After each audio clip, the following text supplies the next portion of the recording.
للأسف يبدو السؤال مشروعا: أين أصبحت مبادرة رئيس الوزراء العراقي للمصالحة؟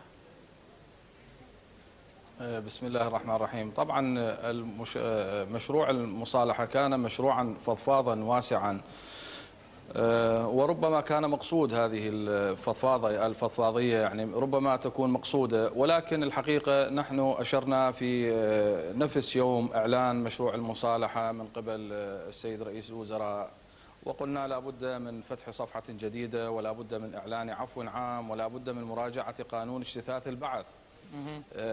للأسف إلى الآن ما زال قانون اجتثاث البعث ساريا، وهنالك بالأمس القريب أكثر من 70 واحد من منتسبي وزارة الدفاع قد اجتثوا وفق قانون اجتثاث البعث.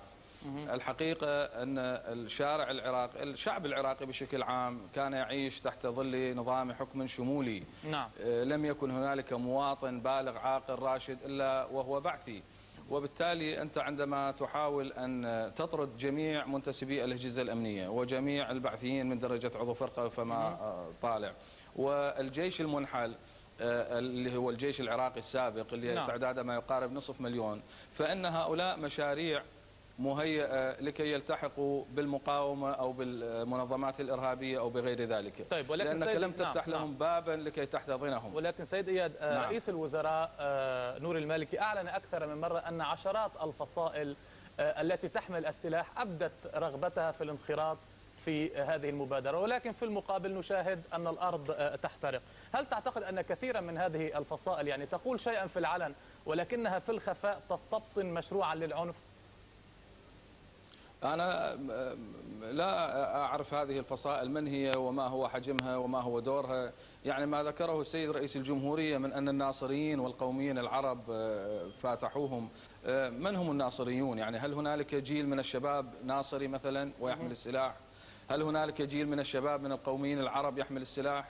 الحقيقة أن العمل المسلح في العراق منذ سقوط النظام وإلى الآن هو يقوم به حزب البعث السابق بواجهات مختلفة كالجيش الإسلامي وغير الجيش الإسلامي الذي معظم أعضائهم من فدائي صدام ومن أعضاء حزب البعث السابق. وبالتالي أن المشكل في العراق لا يمكن أن يحل بواسطة المفارز الكثيرة وبواسطة الخطط الأمنية المتكثرة، وإنما لا بد من حل سياسي.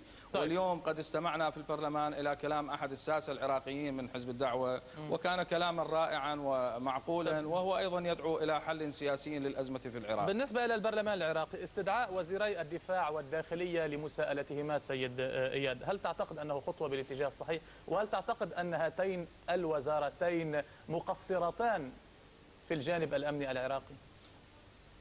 أنا لا أظن أن لا وزارة الدفاع ولا وزارة الداخلية مقصرة، يعني وفق الإمكانيات المتاحة ووفق القرار السياسي. يعني لا يمكن للآلة العسكرية الأمنية أن تعمل إلا خلفها وقبلها قرار سياسي واضح. القرار السياسي هو تقريبا نصف مشلول، باعتبار أن الملف الأمني ليس بيد الحكومة العراقية، وإنما لا بد من المستشارين الأمريكان وغير ذلك. أما مجيء الأخوة وزير الدفاع ووزير الداخلية فهو استضافة وليس استدعاء من أجل المساءلة القانونية التي يستتبعها عزل أو غير ذلك. نعم.